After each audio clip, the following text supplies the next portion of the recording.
Hello everyone, Ron here from L.T.L Tutoring Central. I hope you're having an amazing day. If not, maybe this will help. We're back with Shakespeare and this time Sonnet 18. I'm going to do this video a little bit differently than I have in the past. I found a clip of Peter O'Toole reciting the lines from Sonnet 18. It's a clip from a movie called Venus. I've not seen the movie, but I have seen lots of Peter O'Toole movies. I think he's incredible actor. I didn't like every movie he was in, but I always thought he was fantastic and his voice is great. And he's a trained Shakespearean actor as well. I am not. So it'll be nice to hear somebody who really knows what they're doing deliver the lines. We're going to see that at the end of the video. In fact, once you see Peter O'Toole, or once you hear Peter O'Toole read the lines, that's it. You won't see me again. Well, not in this video anyway. Hopefully I'll make some more videos, but I'm going to end on him because I'm sure that his voice, leaving with his voice, is going to be a lot sweeter than leaving with mine. You will hear mine as I go through at the beginning though. Now, before we get into Sonnet 18, don't forget to subscribe to my channel. In the description, I'll put a link to where this clip of Peter O'Toole came from, Shakespeare Network. You want to go there and at least subscribe, maybe even donate to the channel and check out the other things I have there. I haven't even checked it all out myself because I just found this clip now, but I'll have to be doing that as well. All right, let's have a look at Sonnet 18. Here we go, first quatrain. Shall I compare thee to a summer's day? Thou art more lovely and more temperate. Rough winds do shake the darling buds of May, and summer's lease hath all too short a date. So, looking at a lover or someone you admire and comparing them to a summer's day, however, he's saying they're even more lovely than a summer's day because they're more temperate.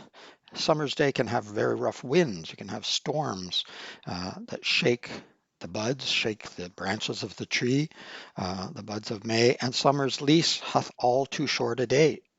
It doesn't last very long.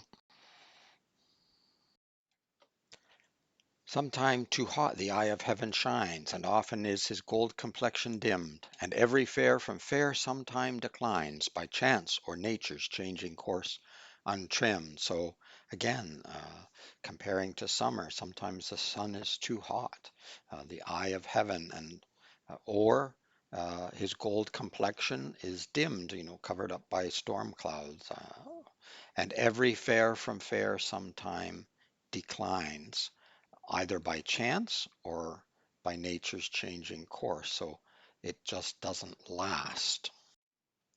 But thy eternal summer shall not fade, nor lose possession of that fair thou owest, nor shall death brag thou wanderest in his shade, when in eternal lines to time thou growest. So here saying the lover, the one he admires, their summer will never fade. It'll be eternal. It'll go on for an eternity. Uh, will not lose possession of that fair, that will not lose their beauty. I'm using them and their and they uh, as the pronoun. I know that's the plural pronoun, and in academic writing in the past, we always used singular pronouns for singular subjects, etc. But I'm using this just to broaden it out. It's also, there have been changes recently with pronoun usage, so it, it makes it legitimate to use it in this way, and it makes it easier in some ways.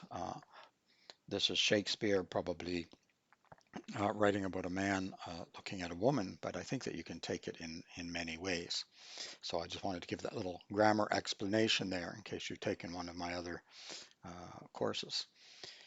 Nor shall death brag thou wanderest in his shade. So death is not going to be able to brag about taking the beauty away from this person's eternal lines, let's say. So long as men can breathe or eyes can see, so long lives this, and this gives life to thee. And this is the sonnet. The sonnet is going to retain the beauty, the youth. This person's fairness will never die because of the sonnet that Shakespeare wrote. As long as men can breathe or eyes can see, they'll be able to read these lines, recite these lines, perform these lines, and that perfect summer analogy of this person will continue on forever. So long lives this, and this gives life to thee. So even though the body may fail and die and be gone, this sonnet will continue to give life to this beauty. Now we're going into Peter O'Toole, giving real life to these lines, and you won't hear or see from me until the next video. So please enjoy. Here we are, Peter O'Toole, Shakespeare, Sonnet 18. This is from a Shakespeare network. I will put a link in the description below to this particular video, and you can go and check out their channel. I encourage you to subscribe to them and support them in any way that you can, because it's always fantastic to get a little more Shakespeare. Okay, I am just going to be quiet, and we are going to listen to Peter O'Toole, Shakespeare Sonnet 18. This is from a movie, Venus. I've not seen the movie. I've heard of it, but I've never seen it. So here we go.